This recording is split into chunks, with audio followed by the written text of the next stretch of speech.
ข่าวดีที่สุดในตอนนี้อิงจากการสัมภาษณ์ของผู้ที่ออกจากในถ้ำมาแล้วชื่อว่าเท่ามืดหมู่อีก2 คนอาจจะอยู่ในด้านในถัดไปประมาณ500 เมตรปัดโทสบายดี FC แฟนคลับทุกท่านมาพบมาพ่อกันอีกแล้วจับตา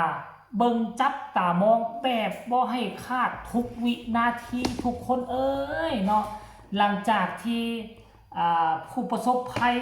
1 ใน 5 คนที่เห็นเบื้องต้นนั่นได้ออกมาสู่โลกภายนอกแล้วเมื่อคืนนี้ทั้งสำนักข่าวทั้งกู้ภัยก็ได้ไปถ่ายคลิปได้ไปขอสัมภาษณ์เพิ่นเนาะเกี่ยวข้องกับเรื่องราวที่อยู่ทั้งในถ้ำเกี่ยวข้องกับเรื่องราวเป็นอย่างจึงรอดชีวิตมาก็ได้รับรู้ข้อมูลข่าวสารได้รับรู้คำตอบเป็นที่เรียบร้อยแล้วเพิ่นกินกระทะไหม้ที่เอาไปใส่ฮอนคำเอิ้นว่าบ้างฮอนคำนั่นเอง5 คนกินไป2 ถาดโว้ยไหม้ที่เข้าไปอยู่ในท้องไหม้ที่ถึกน้ำมันก็เกิดการอิ่มโตไปอยู่ในท้องมันก็ยืงอยู่ในท้องก็พอประทังชีวิตไปและ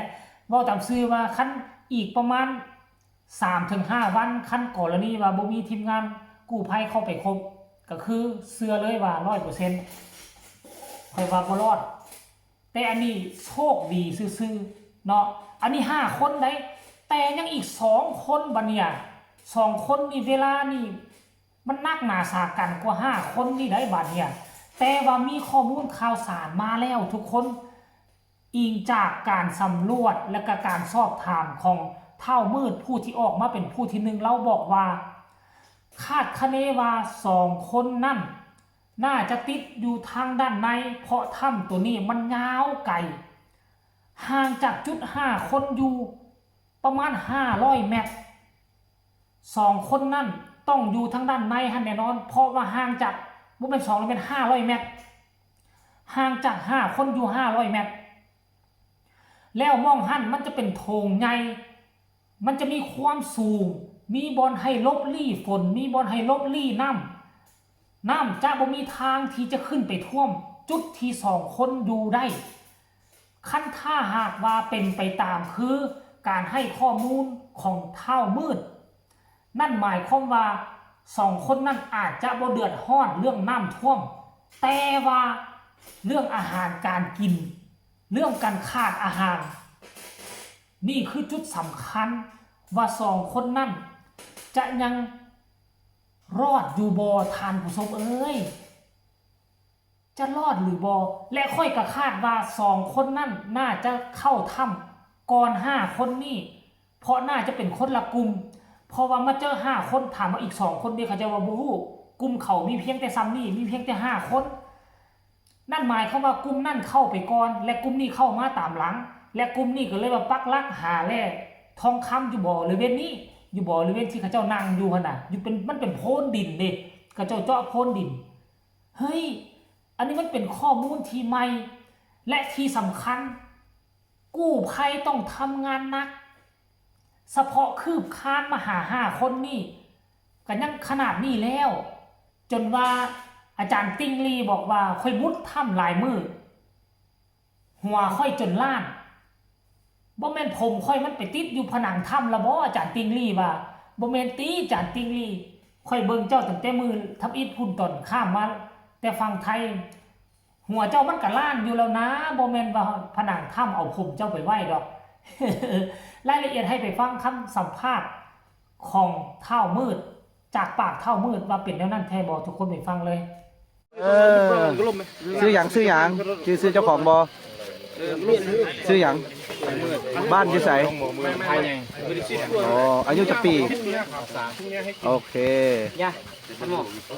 เอาต้องขอบใจได้ขอบแสดงความรู้สึกตัวเองแน่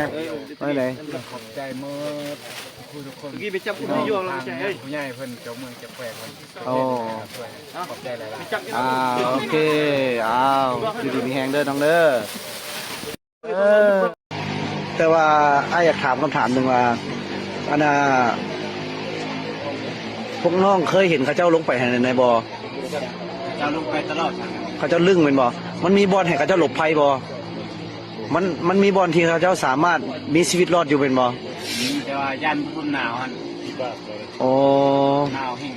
เดี๋ยวนี้อ้ายอยากถามว่าจุดที่พวกน้องคิดว่าเราไปเห็นมันไกลจากจุดที่พวกอ้ายไปพบน้องไกลบ่ไกลจากประมาณจากเมตร 500 เมตร ฮะฮ้อน500 เมตรหวะ มันหลายแยกทางแคบค่อยไป อืม บอยเขาขึ้นนั้นซิลีน้ำมีบอลสูงแล้ว ตรงนี้มีบอลลี่สูงบ่ หนาวบอลเท้าอยู่อันทวัดปลอดภัยสุดเสียงหนาวเป็นตาย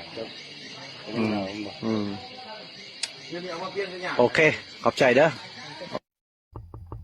เห็นบ่ทุกคนมันน่าเหลือเชื่อบ่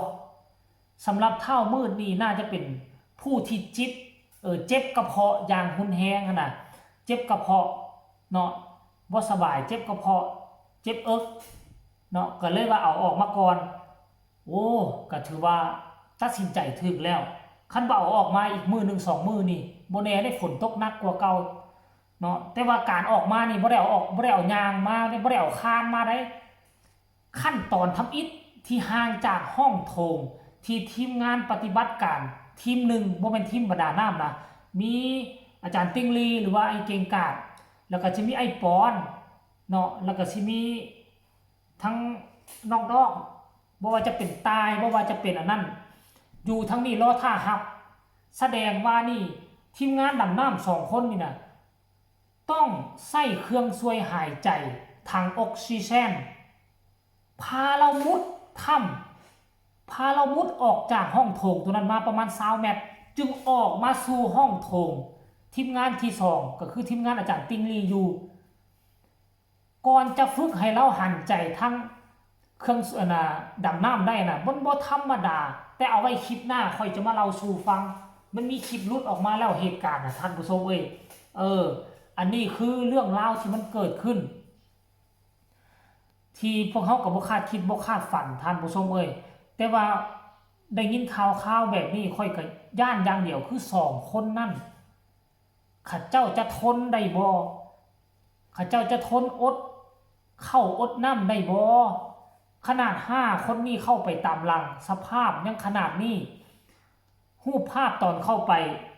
ตุ้ยพีดีงามแต่ตอนกู้ภัยไปเจอโอ้ยรีบแขนขารีบลอยอ่อนเพลียเปียลอยแล้ว2คนนั่นบ่คิดสภาพว่าชะตากรรมของเขาจะเป็นแนวใดท่านผู้ชมคันถ้าหากว่า2คนนั่นกู้ภัยสามารถเจอแล้วยังมีชีวิตอยู่ก็คือว่างึดเดี๋ยวนี้นะแต่ขอวิงวอนขอให้มีชีวิตอยู่คนเฮาคันถ้าหากว่าขาดอาหารสามารถอยู่ได้เป็นเดือนได้แต่ถ้าหากว่าขาดน้ำอยู่ได้บ่เกินประมาณ1 อาทิตย์แต่ว่าน้ำก็คงจะบ่ขาดน้ำที่ไหลยดมาตามผนังถ้ำและน้ำที่ท่วมพื้นถ้ำก็สามารถกินประทังชีวิตดื่มประทังชีวิตได้ท่านผู้ชมเนาะอันนี้คือสิ่งที่มันน่าเหลือเชื่อโอ้โหสรุปลงแล้วก็ให้มาติดตามตอนต่อไปก็แล้วกันเนาะติดตามตอนต่อไปว่ามันจะเกิดอีกอย่างขึ้นแล้วก็จะฮีบฮอดมานำเสนอสำหรับคลิปนี้ฝากทุกคนกดแชร์ไปหลายๆแชร์ไปใครมีคำคิดคำเห็นแนวใดเข้ามาคอมเมนต์แลกเปลี่ยนบทเรียนนำกันได้สำหรับคลิปนี้ลาท่านผู้ชมไปก่อนสบายดี